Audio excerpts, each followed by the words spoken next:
It's ancient. This looks untouched. This could be bursting with clues about ancient people. Of course, there may be a curse. It would be the curse of... Bill Nye the Science Guy. Bill Nye the Science Guy. Bill Nye the Science Guy. Science rules. Bill Nye the Science Guy. Inertia is a property of matter. Bill Nye the Science Guy.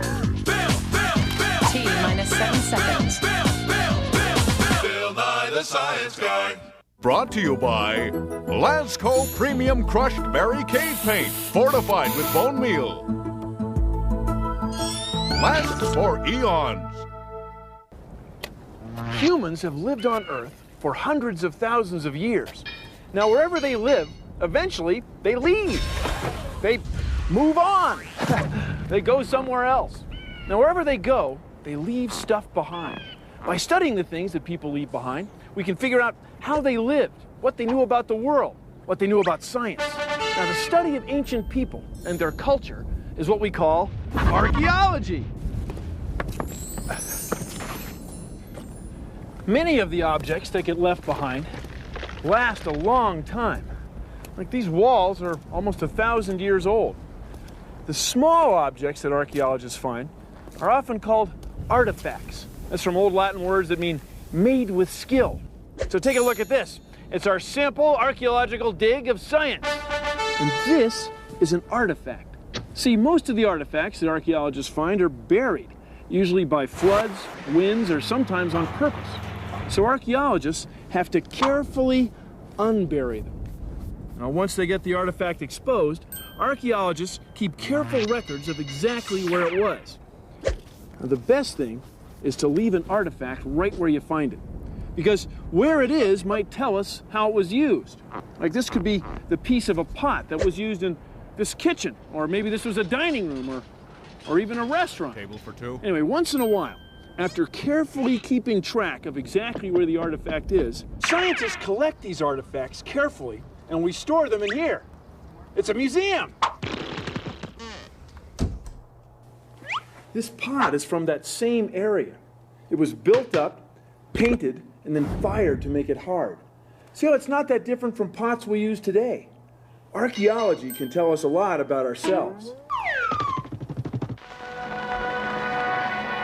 In the ruins of ancient villages, new discoveries are being made about humans, about the ways in which our prehistoric ancestors lived.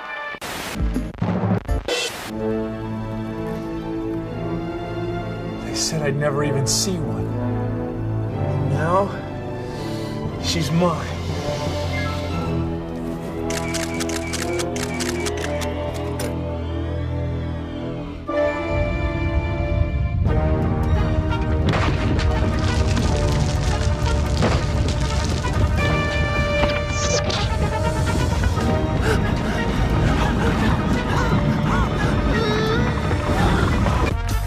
Carbon 14 dating game. Welcome, Bachelorette Barbie Beckett. Okay, bachelor number 2. I'm an archaeologist. Let's say I'm on a dig and I uncover your mummified body. Would I want to put you in a museum or cover you back up? Bachelor number 2, did you hear the question? Hello? The sands of time, covering up lost civilizations, glowing.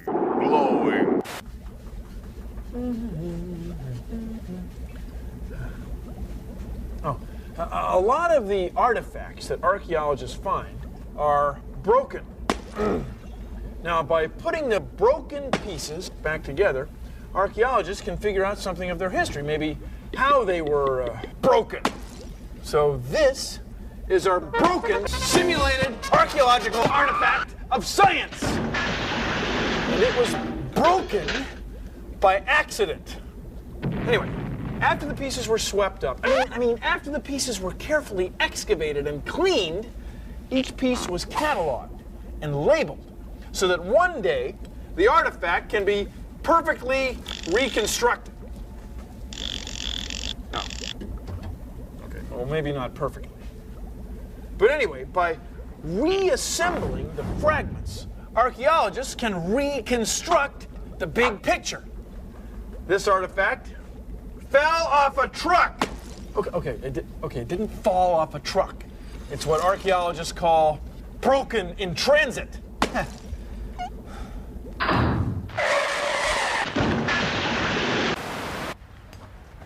Archaeologists can learn a lot about the past by looking at old trash heaps.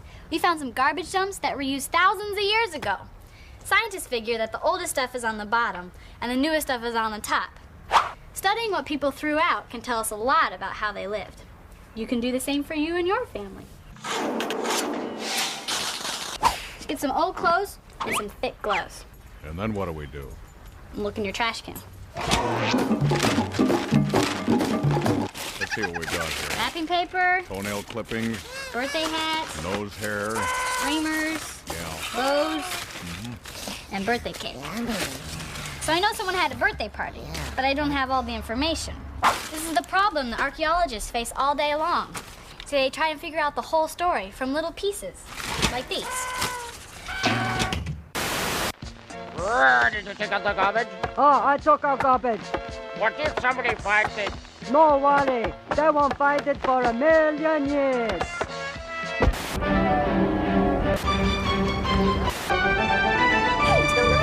Richard, this is a hand axe, very similar to the tools made in Northern Europe by Homo erectus 300,000 years ago, one of the very first tools made by humans. Actually, it's also one of the very first tools made by Binford. When Binford came along, they made the 6100, a lot like this, long time ago. Binford 61. Huh. Yeah. You can tell them because they were trying to recreate the Ripley shock waves right here. That's how they molded that. So they did it by chipping, just like chipping one rock against another. It would take days to make a tool like that. Just think of those ancient cave people desperately chipping, knowing that their survival depended on their ability to chip. Just fills me with anxiety. Yeah. This is Native American rock art along the Chutes River.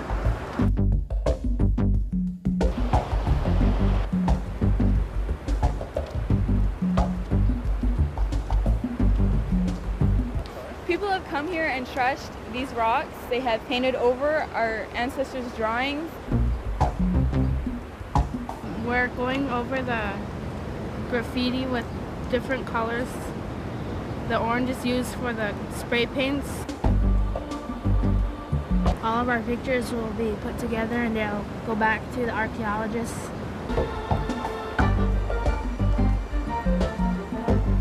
I think that hopefully you can get the spray paint off and keep the petroglyphs. When we say something like this old pot is 5,000 years old, how do we know? Well, please consider the following. Scientists can figure out the age of something like this with radiocarbon dating. See, every living thing, you, me, plants, and trees, and the wood that became this charcoal, have a lot of carbon in them. Now, carbon's like anything else. It's made of atoms. Atoms are tiny pieces of stuff. And atoms are made of even tinier pieces of stuff called protons and neutrons. Now, most carbon has 6 protons and 6 neutrons. We add them up and we call it carbon-12. Here's the thing. There's another kind of carbon with 6 protons and 8 neutrons, and we call it carbon-14. 1, 2, 3, 4, 5, 6, 7, 8. Carbon-14, or radiocarbon, is slightly radioactive, and it's natural. It's just a little bit radioactive. That makes it unstable. So, carbon-14 breaks down into carbon-12. So let's say that this pitcher of jelly beans is like carbon. Most of it is carbon-12. They're like these black licorice-flavored ones. But some of it is carbon-14. It's like these yellow, tangy lemon ones. I'll separate them. So as long as a living thing is alive, the ratio between the amount of carbon-14 and the amount of carbon-12 stays about the same. There are about 180 carbon-12 atoms for every carbon-14 atom. But as soon as a living thing stops living, the carbon-14 slowly goes away. Now, archaeologists can take advantage of this. By figuring out how much carbon-14 is left inside of something, they can figure out when it stopped living. Like when the berries that were inside this pot were picked. Thanks, radiocarbon dating. I mean, thank you for joining me on... Lab work is essentially detective work, based on the findings at the site. This is Cycle News. Dateline, Egypt geologist uncovers the tomb of an 18-year-old king. Tutankhamun Tut's grave is one of the rare unlooted finds of all carefully cataloged. On things like televisions and video recorders, a lot of times we just use symbols, no words at all. Now, this is not a new idea. In ancient Egypt, thousands of years ago, they had a system of pictures called hieroglyphics. Each picture stood for a sound or an idea. It was kind of like an alphabet. But here's the thing. People moved around and languages evolved until eventually no one could understand hieroglyphics, not even Egyptians. Not until the year 1799. French archaeologists were in a place called Rosetta, and they came across a very large stone tablet that had 3 languages on it. We call it the Rosetta Stone. It had Greek, Egyptian script, and hieroglyphics. French archaeologists who understood Greek were able to figure out the Egyptian and eventually the hieroglyphics. It's kind of like having the instructions to a television or a video recorder in a couple or 3 different languages. You can use one language to understand the other ones. It's kind of like a Rosetta Stone. Here, soluciones de problemas. Solutions to problems. Chase, can you read this? See, spot, run. Very good. Yes, it's Hooked on Hieroglyphics, the new, easy-to-use learning technique that's teaching children and adults the world over how to read hieroglyphics. Just dial 1-800-FISH-EYE-BIRD-FOOT-WHEAT-ARROW. Archaeologists deal with some pretty old things made by people. That's because people have been around a long time. But just how long is hard to picture. Let's say this pog represents 1 year. Well, most people live to be about 80 pogs old. But 80 isn't very much, just a drop in the bucket in human time. Scientists figure that humans have been on Earth about 3 million years. Bill, be real careful. 3 million pogs. Bill, just... You want to play? Be real careful. If you had this many, Bill, you'd never run out. Bill, just go, please. We're at Wapaki Pueblo and Wapaki National Monument. The site is about 100 rooms and about 200 people lived at the site at one time.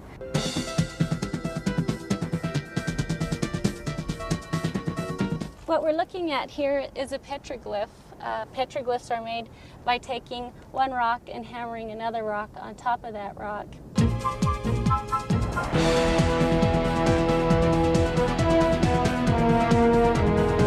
The site itself is an artifact. The walls can tell us several things about the people, how far they were going to get material for mortar, social organization, and just a number of things like that. So whenever anybody destroys a part of that, part of the story is taken away and it's hard to piece together.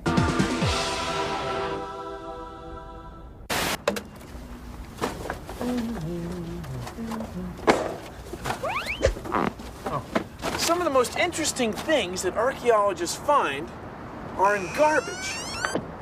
See, garbage is like a snapshot of what was really going on because people throw garbage out without thinking about it.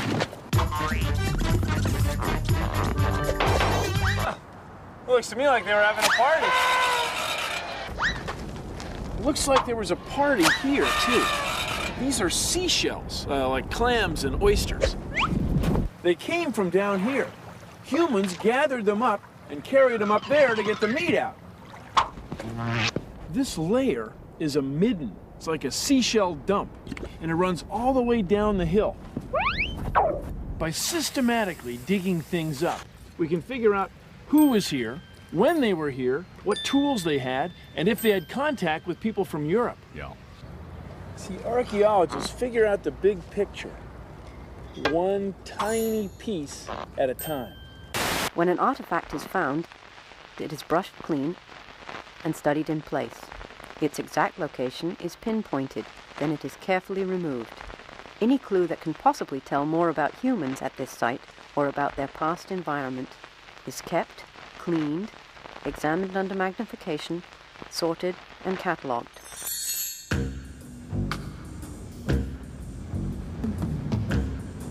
There's a lot of bones in a city like this. After a while, most of them just decompose and quietly disappear. Occasionally, some will pop up when you least expect them. My name is Luna Van Dyke. It's a Dutch name for archaeologist. I was boning up on my Native American basketry when the cop walked in. I thought to myself, this could be trouble. Or maybe he just wanted my help. He said he'd found a skeleton at a construction site, but he wasn't sure what to make of it. I told him, I'll take the case.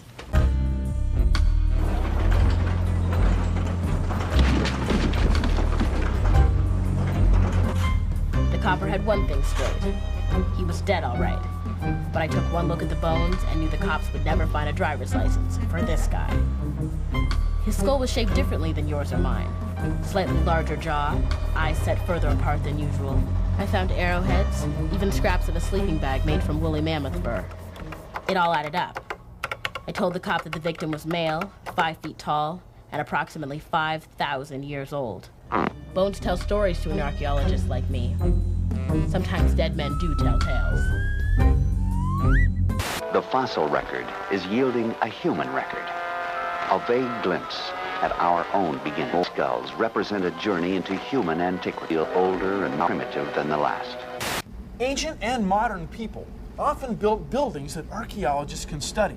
And these places were often temples to honor rulers or gods. They were centrally located, and their construction, the methods of construction, and the years and the time and effort and energy that the people put into building the buildings tell us a lot about the people who built them. These people weren't tourists. No, these people lived there, they worked there, they did business there, they worshiped there.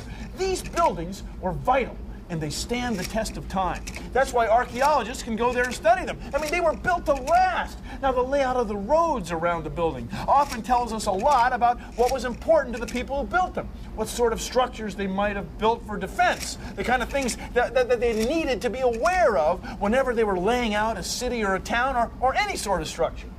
Yeah. Hey, thanks, Chase. Great job. Thanks for laying that out. I mean, ancient buildings tell us a lot about the people who built them.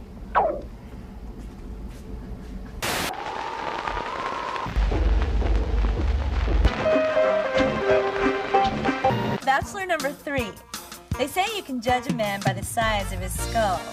If this is the case, are you more Australopithecus, Homo habilis, or Homo sapien?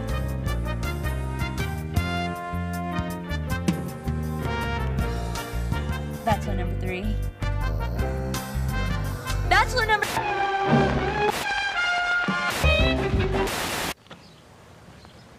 These buildings are built in exactly the same way the Pilgrims built them about 400 years ago.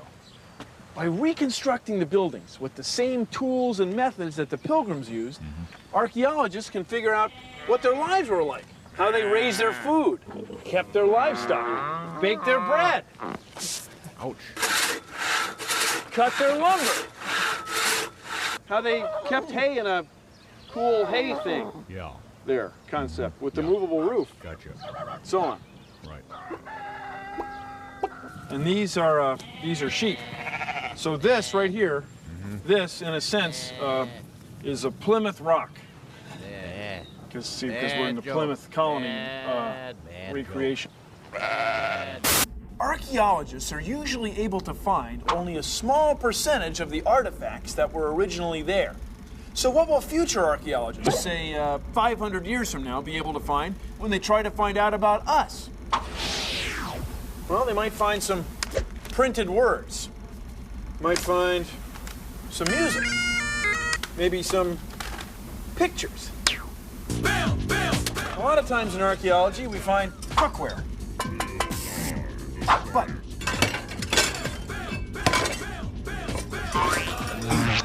if most of this stuff disappears, What artifacts will future archaeologists be able to find?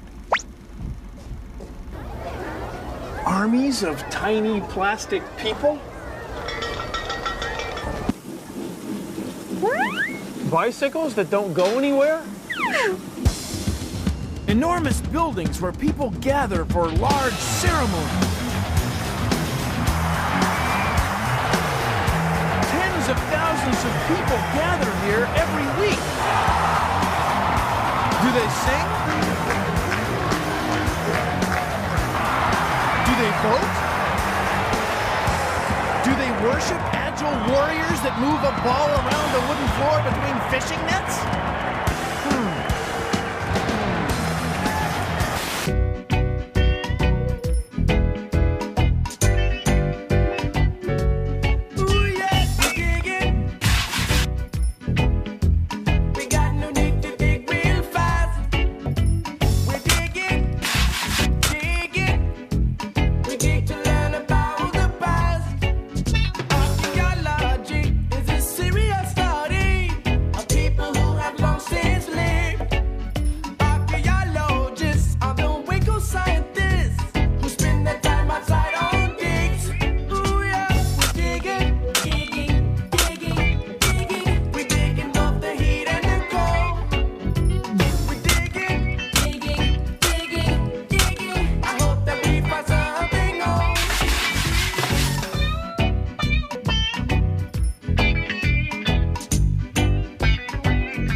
Well, that's our show. Thanks for watching. If you'll excuse me, I'm gonna walk where ancient people once tread. Whew. See ya! Produced in association with the National Science Foundation. All these structures were set up to capture water. Now, do these guys carve that out, or did it come that way? It's a question. It's an archaeological question. Love those. Look at this angle. See, they understood that right angle. Oh, snake! Good thing I brought my snake bite kit. Where's my snake bite kit?